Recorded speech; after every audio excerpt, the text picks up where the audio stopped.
Welcome back to the Maximum Lawyer Podcast. I'm Jim Hacking. And I'm Tyson Mutrix. What's up, Jimmy? Oh, Tyson, I'm just excited to be here with you and with our guest. Well, that's good. You're probably excited to get into that on that airplane too, because you're gonna go see Yusuf in a little bit. So that's pretty cool. I'm Um, pumped. yeah, I bet. So let's go ahead and jump in though, because I want to make sure you don't miss a flight. So we today have as our guest Shannon Pawley. She is the heart and soul behind the estate and asset protection law firm with a career spanning from representing international blue chip companies to single parents. Shannon's journey led her back to her estate planning roots after over a decade as a vice president at a national law firm. Her mission is clear: to help clients age with dignity, grace, and independence while crafting their post life legacy through asset preservation. The firm, dedicated to serving senior citizens as their healthcare needs evolve, focused solely on asset protection and estate planning, specializing in Medicaid planning, special needs planning, wills and trusts, and probate. Shannon and her team are committed to ensuring clients' legal needs are not just met, but exceeded. Shannon, welcome to the show. Thank you so much for having me today.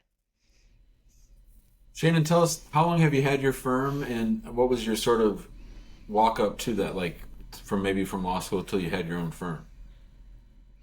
Okay, so when I first got out of law school, I worked for a small boutique tax and estate planning firm in Metro Detroit. During that time, I got my master's of law in tax. And being a Gen Xer, it's all about chasing the dollars. At least it was at that point of my career. So I had the opportunity to join the national law firm based out of Boston. We did creditor rights. And essentially, I will say that was a very enlightening period during my life. I learned a lot. I learned a lot about management. I learned about a lot about how to run teams. But also, I became very burnout with the practice of law. I ended up not liking the practice of law anymore, and not really myself. And I decided I needed to make a change because life's too short to be miserable. So that's when I decided to get back to my roots with the tax and estate planning. And I ended up having the opportunity. I met my former law partner, Victoria Collier. I ended up coming down to Georgia in 2018, working with her. After about 15 months, she extended an opportunity for me for firm ownership. And about a year after that, she ended up retiring from the practice of law. And I ended up purchasing out her interest. And here I am. And I couldn't be happier. This is definitely back to my passion. So for me, this is a passion, not just a profession, not only from the assistance I can give to people, but also from my own personal story with my mother, who is currently in advanced vascular dementia. And one of the things I always tell people, I understand both sides of the table. That is the attorney strategist, and that is the caregiver concerned family member. And I think that's one of the reasons that I'm so successful here is from that dual understanding, but also just because, once again, this isn't a job for me, it's a passion. Yeah, and I love hearing that. I can hear it in your voice, and from us talking beforehand, I could sense that as well. We love Victoria as well. Victoria is great. And tell us about the experience, what it was like to buy into the law firm and take it up, because it sounds like you purchased it and took it over, or however the arrangement was. Walk us through that process a little bit, because I think people would be really interested in what that looked like. Well, what I will say is prior to this opportunity, I never thought of myself as wanting to pursue as a business owner. I have historically always been the one that thrives being part of a team and thrives, as silly as it sounds, but probably not, being recognized as part of a team. And I know when the opportunity was presented to me, I couldn't turn it down because there's nothing more intimate of an opportunity and more open of an offer than when you have a person who has already started to create this foundation of a firm with their own passion, and they have individually sought you out to pass that branch. And so I wasn't expecting it, but I was very happy for it at the same time. There's been a lot of adjustments. There's a lot of adjustments as a business owner. I thought coming in that I wouldn't have as much of an adjustment, being the vice president of litigation operations covering 36 states. before I came back into this practice of law. But it is a different dynamic. And it's one that I'm learning at daily. It's one that's never the same day. And it's one that I know I always still have the connections that were shared with me through Victoria, with Victoria, and that I've created since then, just to continue to solidify the passion, the focus, and the delivery of services to our clients. What surprised you the most after making that transition into owning the firm? I think what surprised me probably the most, to be completely honest, was COVID. What I mean by that is essentially I completed the purchase of the firm February 1st of 2020, and COVID shutdown was March 17th. So the biggest difficulty, but the biggest triumph is me surviving COVID in the midst of trying to also establish a transition. I think that the benefit was I already had a pre-existing relationship with the team. In addition, the other adjustment that I greatly enjoyed was being able to be more standardized in legal operations and processes, which was my background. And so COVID was the biggest challenge, but also COVID ended up being one of my biggest triumphs too, as that new business owner, because I think that I learned a lot more my first year of individual business ownership than most people prior to that would have learned in like 15, 20 years as a business owner. So we've had several guests and guild members that have taken over law firms. Some of them fairly abruptly, some of them over time, but the team stays the same, right? But the leader changes. So what was that like when it comes to managing the team, that dynamic? What I will say is when you're working with employees, as I think we all know, you have those that are loyal to the firm, loyal to a manager in a firm, and then just loyal to themselves and their self-family focuses and purposes, And in the transition, there were some that were loyal to my former partner. And so as my partner was gone, they almost felt a little lost. And although I tried to bring them back into the herd at the same breath, I'm the type of individual that I want to support you in your choices. And if your choice is that this isn't working, let's work on a exit plan, basically. But the benefit, though, and I think this is the benefit that I had versus somebody like I'll use the term coldly purchasing a firm, is I already had some pre-existing relationships with these individuals. So even if it were the ones that what I will say is were more person loyal than firm loyal, even there in the transition, as they were transitioning out and I was having to bring in new people, there was still a mutual respect for the betterment of the firm, even with the offboarding and the onboarding of the new people. So I do all have to say that I greatly appreciated that. But I will say that, I have, from the time that I purchased the firm, I only have one employee that has stayed with me the whole time. Others have transitioned in and out for different purposes, going to law school, family members moving, or etc. But I also think that's just life. That's business. That was even when I was in my other firm. There's transitions. It's the whole idea of breathing. You're inhaling and you're exhaling. And sometimes when you exhale, people are leaving, but just realize another breath is going to come in. What is your favorite part of running the firm, and what's maybe your least favorite parts? Hey, Jim, you might need to restate that. Yeah, can you restate that, please? Sure. What are your favorite parts about running the firm, and what are your maybe least favorite parts? So I like doing things my way, to be completely honest with you. I like that if I see an issue, I don't have to go through a committee or through different obstacles in order to get the resolution that needs to be done, because you can make quick changes as the business owner. That is what I like. what I dislike, and it's something that I'm learning actually to like the longer that I am in this role as a business owner, is patience. What I mean by with patience is specifically referring to marketing. In my former firm, I did marketing, but it was business to business, not business to consumer. And that has been the biggest mental transfer of focus that I've had to do. And that is something initially I couldn't grasp it. I felt like I was just throwing money out the door. It was very frustrating for me. So I had some resentment towards learning how to do marketing. But now it's becoming something that I'm much more excited about. But I would definitely say the idea of a marketing focus, because as an employee, unless you're a marketing employee, you don't really think much about marketing. And even when I was in the national law firm, we had a specific team that was doing marketing. So for me, that was the thing that was most foreign to me when I ended up taking over the ownership, something that frustrated me quite a bit at the beginning, but something that I'm learning and I think in my own way I'm mastering.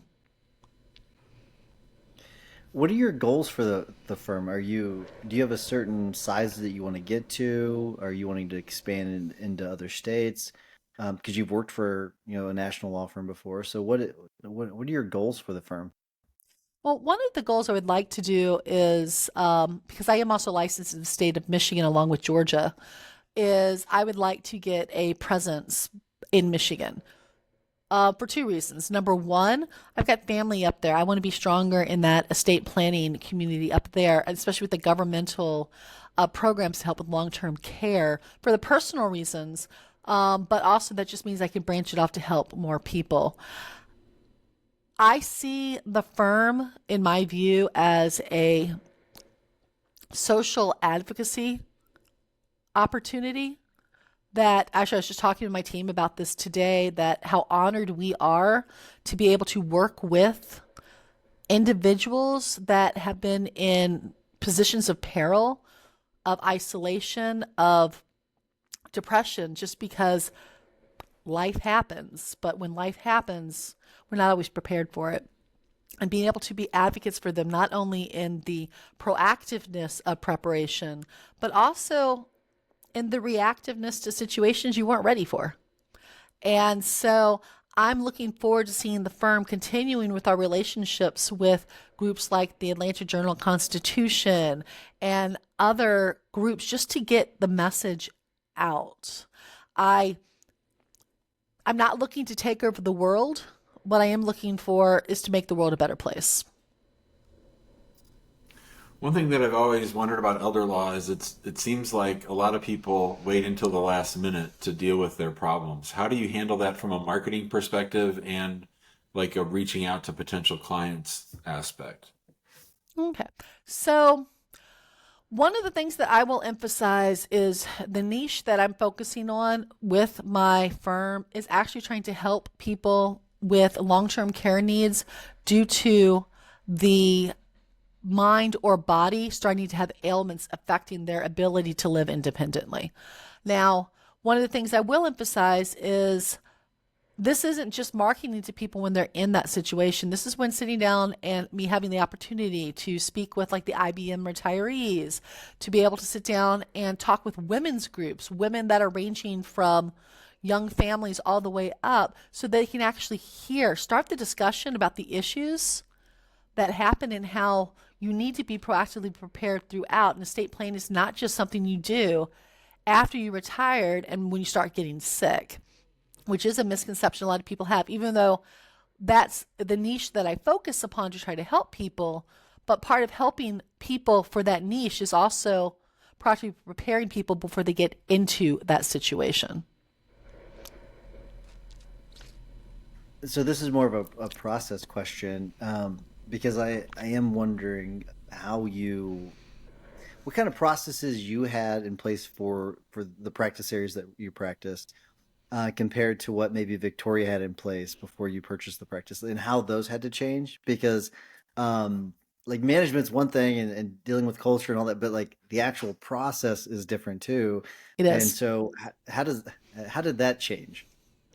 So actually, I realized it ended up making my team feel much more independent and engaged because one of the big things I'm about is not only education but also the communication and the setting up of key meetings, whether they be virtual or face to face, because nothing is more frustrating for me to hear as an estate planning attorney or even just as a family member or someone that has special needs that they went to an attorney. The attorney didn't educate them to their options, but instead told them what they needed and didn't explain to them what that means. They just told them you need this and didn't explain to them how to utilize it fully. And that's one of the things, the big implementations that I took over was trying to get that relationship with the individuals and that relationship of, okay, here you are, this is where you're at, tell me where you're at. From here, these are your options. From your options, you're going to choose a course. When you're on that course, I'm going to walk you through the whole path. I'm going to answer your questions and I'm going to ask you questions to keep you engaged, taking you all the way up to the point that we have the end product. But it doesn't stop there as an attorney, especially an estate planning attorney, that you just hand them paper. They have to understand the paper. And one of the things that I'm very big about too is bringing in the other professionals that are assisting them in their estate planning journey. For example, when I have my fourth and final meeting on a trust, it's a funding meeting. Not only am I explaining to them in details with all assets they provided me how to fund, but I invite them to bring in their financial advisor, bring in their tax advisor, bring in their insurance advisor, because all of us are mutually focused for the same goal and we all have unique attributes to get to that goal. And that's all part, once again, of the communication to start the communication between their key players for success instead of persons thinking that everything is in a vacuum, that the attorney only does the attorney stuff in their lane, the financial only in their lane, without realizing that we're actually four wheels on a car, that if we're not all going the same speed, we're going to have a spin out. And that's why it's so important with that communication. That's one of the big changes that I made just in what I'll call the client experience and also the team member experience, because now they're being looked at for the expertise that they have. And they also enjoy having that engagement with the client as something more than just a message relayer. Is there anything that you or your firm are struggling with right now, or that you had to overcome that you're sort of proud of, or anything that's sort of driving you nuts? One of the things that I will say, it took me a while to try to figure out how to proactively prepare for slow months. Um, in all businesses, there's certain months that are just naturally slow, but that doesn't mean that you just accept them as being slow. That means you have to prepare and be very active in addressing something to supplement the income during those months. One of the things I've offered to our clients that we were starting with Victoria, her and I had talked about it originally, but I have definitely developed it into a much stronger offering to our clients as a maintenance program. And guess what? December is one of our slowest months in estate planning. When is our renewal for our maintenance plan? It's in December. It makes sense to be in December because it's for the next calendar year. It's for a slow month. And the other thing is we're always updating and giving more benefits because once again, it's all about education and benefits of the relationship. And it's a continuation of the relationship. Just like you have a family doctor, I always want people to think of me as your family attorney. Just like you go to your family doctor, you start having chest pains, not thinking that they're going to be able to do open heart surgery, just because you trust them to confirm if there is an issue. And then they will refer you out to somebody that they trust that's a cardiologist. I often tell people, think of me the same way. You know, I'm not a products liability attorney, but I can sit down with just my basic understanding and say, yeah, I think this is something you might want to talk to. And I want you to talk to this person. I think this person is the right person to talk to you because of X, Y, and Z. So that's one of the things that I've definitely done to try to address what I'll call the slower months. And it's been very successful. I like that. That's really good. I think a lot of people need to think that through a little bit more too when it comes to their slow months and do some projections and because you can do a lot of things like with what you're doing, like the maintenance program that can help offset those slow months. But excellent stuff. Well, Shannon, we are getting close to time, so I'm going to start to wrap things up. Before I do, I want to remind everyone to join us in the big Facebook group. Go to facebook.com, search Maximum Lawyer. You'll be able to find us there. A lot of great attorneys sharing great information every single day. And if you want to join us at one of our quarterly masterminds, go to maxlawguild.com. You can join us there. And while you're listening to the rest of this episode, if you don't mind giving us a 5-star review, we would greatly appreciate it. Helps spread the love. Jimmy, what's your tip or hack of the week?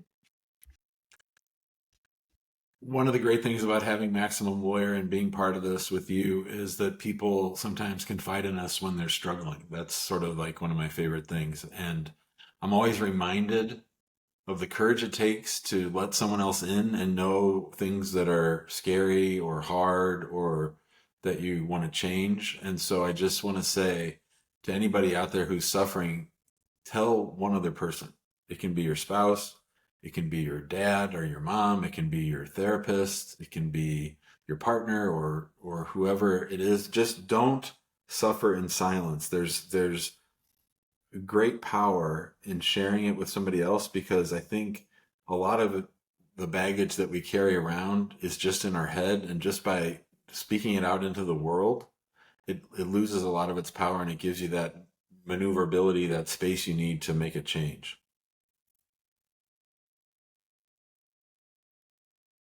Jimmy, I think that is wonderful advice. Absolutely. That's good stuff.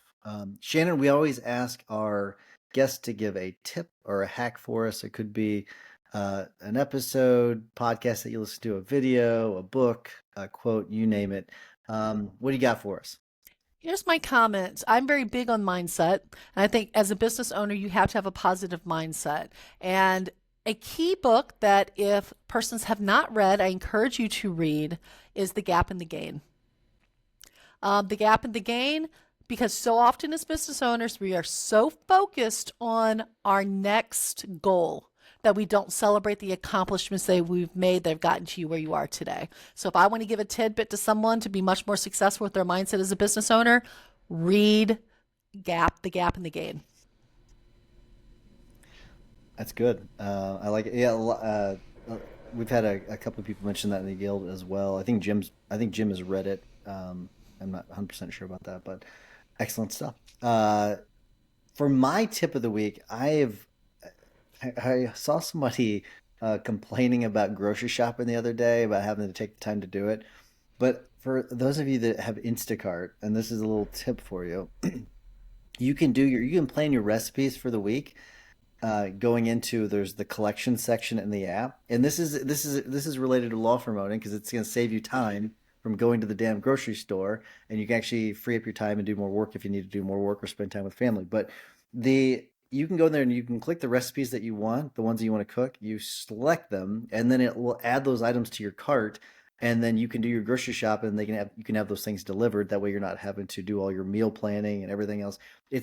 Honestly, it'll save you a bunch of time to do it. So it's something I recommend that anyone that doesn't like going to the grocery store, you'll probably spend less money too, by the way, because when you go to the grocery store, you're going to grab things that you don't probably need.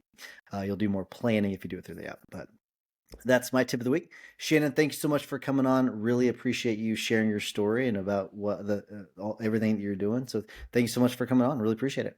Thank you so much for having me, guys. Thank you all. Have Stuff. a great day. See you later. Thanks, Shannon. See you, Tyson. Safe Bye. travels, Jim. Bye bye. Bye. See you, Shannon. Bye bye.